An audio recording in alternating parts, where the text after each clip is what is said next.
स्वर्गीय अजितदादा पवार यांचं जे अचानक अपघाती निधन झालं,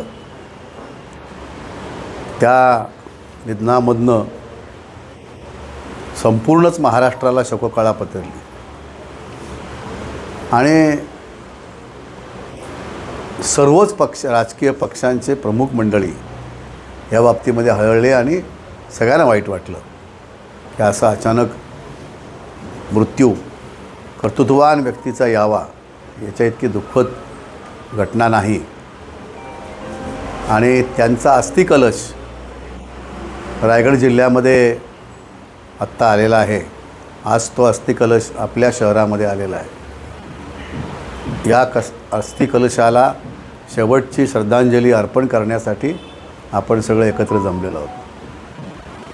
मी शोकसभेमध्ये सांगितलं की स्वर्गीय अजितदादा पवार यांचं अनेक गोष्टींच्या बाबतीत आपल्या शहराला मदतीचं योगदान आहे.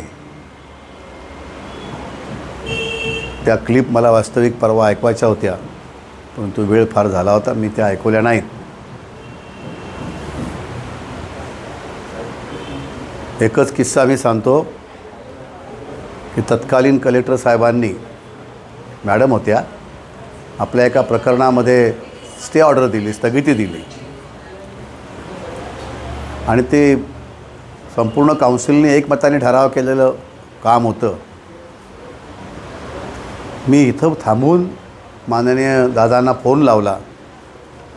दादांच्या पीएने मला सांगितलं की तुम्ही ताबडतोब कमिशनर ऑफिसमध्ये जा, आणि दादांनी स्वतः कमिशनर साहेबांना फोन करून त्वरित त्याला स्थगिती देण्याचा आदेश दिला आणि आपलं काम झालं.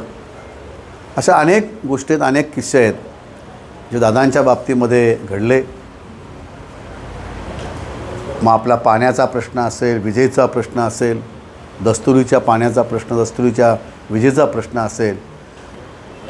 अध्यक्षांनी परवा सांगताना गोष्ट खरी आहे, आम्ही होतो तेही होते माझ्याबरोबर. संपूर्ण शहरावरती पाण्याचं संकट ओढवलं होतं आणि टाटा कंपनीने स्पष्टपणे सांगितलं की आम्ही देऊ तेवढ्या वेळातच तुम्हाला पाणी द्यावं लागेल, नाही तर तुम्ही पाण्याची व्यवस्था पर्यायी करा. म्हणजे ग्रामपंचायत असेपासून आत्तापर्यंत असा प्रसंग आपल्यावर कधी ओढवलेला नव्हता. त्याचा फटका संपूर्ण रसायने खालच्या पट्ट्यामध्ये बसला असता, कारखानदार संघाला पण बसला असता. त्याची एक तातडीची मीटिंग दादांच्या दालनामध्ये झाली आणि त्याच्यामध्ये दादांनी स्पष्टपणे टाटाला आदेश दिले की असं तुम्हाला पाणी बंद करता येणार नाही, तुम्ही त्याच्यामध्ये काही व्यवस्था करा किंवा काही प्रकारे अशी दुरुस्ती करा की एक भाग आधी एक भाग नंतर, पण पाणी तुम्हाला सोडावं लागेल. मी अशा अनेक किस्से खोपोलीच्या बाबतीमध्ये आहेत. मला आठवते कबड्डी स्पर्धा होत्या, त्यावेळेला दादा इथे आले होते आपल्या ह्या पोलीस स्टेशनच्या जागेवर, आणि तिथे दादांनी मला विचारलं, एवढी चांगली मोकळ्याची जागा तुम्ही अशी मोकळी का ठेवले? तर म्हणलं आमच्या तत्कालीन काउन्सिलने, म्हणजे 78 ते 85च्या काउन्सिलने ही जागा पोलीस कार्यालयासाठी आपण दिली, पण त्यांच्याकडे निधी नसल्यामुळे ते कार्यालय काय होऊ शकत नाही. दादा थांबले, दादा कार्यक्रम उरकला, पण दादानी 3 ते 4 दिवसात आदेश काढले आणि त्या पैशाची तरतूद करून ते पैसे अलिबागला जिल्हाधिकाऱ्यांकडे ताबडतोब सुपूर्द केले. आणि मग त्यांनी मला फोन करून सांगितलं की तुम्ही असं जे दत्ताजी बोलला होतात ते काम झालेलं आहे आणि पोलीस स्टेशनची सुरुवात आता होईल. म्हणजे अशा अनेक गोष्टी आहेत आपल्याला त्यांनी मदत केलेली आहे. नाट्यगृहामध्ये पैसे थोडे कमी पडले, त्यावेळेला दादांनी पैसे दिले. मच्छी केंद्रामध्ये पैसे कमी पडले, आदरणीय साहेबांनी पण दिले दिल्लीवरनं, आणि दादांनी पण दिले. अनेक प्रकल्पामध्ये नगरपालिकेच्या आपल्या दादांनी मदत केलेली आहे. तेव्हा याच्यात अनेक किस्से आहेत आणि खरंच असं वाटतं की आता आपण कुणाला फोन लावायचा आणि कुणाला फोन लावून आपण हे काम करायचं, हा एक प्रश्न असतो. आदरणीय ताई आता आहेत, पण त्यांची ओळख होणं, कामाची पद्धत, त्याला वेळ जाणार आहे. त्यांची कामावरती पकड बसायला वेळ जाणार आहे. जरूर त्यांच्याकडनं आपली कामं होतील, मला विश्वास आहे. आदरणीय पार्थदादा आपल्याकडे उभे होते, त्यामुळे त्यांचाही आपल्यावरती जिव्हाळा आहे.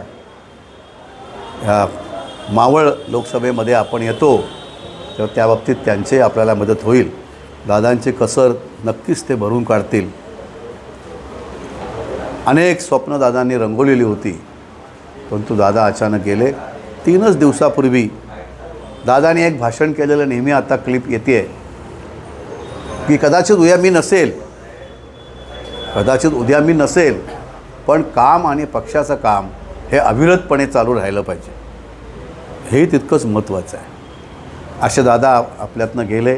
त्यांच्या प्रतिमेसमोर त्यांचा अस्थिकलश आज आपल्याला इथे दर्शन घेण्याचा प्रसंग येईल हे कोणाच्या ध्यानीमनी नव्हतं, परंतु ते घडलंही गोष्ट खरी आहे. जे आहे वस्तुस्थिती ती आहे. किती शोककाळा, किती वातावरण एकदम म्हणजे दुःखमय झालं होतं आपण सर्वांनी पाहिलं आहे.